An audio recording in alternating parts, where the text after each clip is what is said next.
पूरा भइया रे मनवा माँ गायत्री रिकॉर्डिंग स्टूडियो कंचन इब्राहिमपुर। अभी आप सुन रहे हैं धर्मेंद्र निर्मलिया को। सुन रे पवन पुरबैया जहन हमरा एतै कहिया अखिया करैया इंतजार।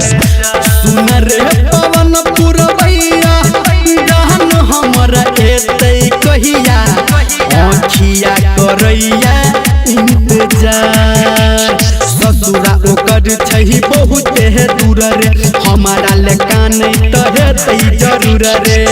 आजो जोर हमारा कोने जान के पास पूरा बइया रे मनवा हमर छही उदास। पूरा बइया रे मनवा हमर छही उदास। बतिया हमर तू जान से कोई है रे खास। पूरा बइया रे हमर मन छही उदास। पूरा बइया रे मनवा हमर छही उदास। कंचन इब्राहिमपुर। अभी आप सुन रहे हैं सावरिया म्यूजिक। एक साल भेल जाय छै गेल कोन देश रे आ हमर त भेल जाइए पगला के भेस रे। एक साल भेल जाय छै गेल कोन देश रे आ हमर त भेल जाइए पगला के भेस रे। आ ओकर में अटकल छै रे ओकर में अटकल छै रे हमर साहस। पूरा बइया रे मनवा हमर छै उदास। पूरा बइया रे मनवा हमर छै उदास।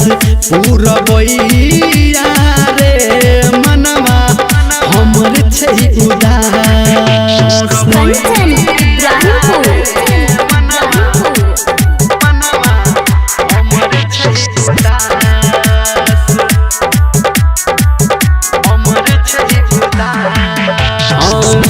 केकरा से पूछबै रे केकरा से कहबै आ हमरा लगैया अब हम नहीं रहबै।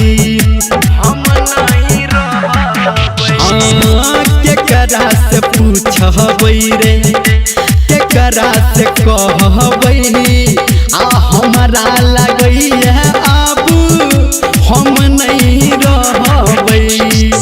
कहौ निर्मलिया तोरा कहौ निर्मलिया तोरा बनल छी हम लाश। पूरा बइया रे मनवा हमर छै उदास। पूरा बइया रे मनवा हमर छै उदास। बतिया हमर तू जान से कोई दी है खास।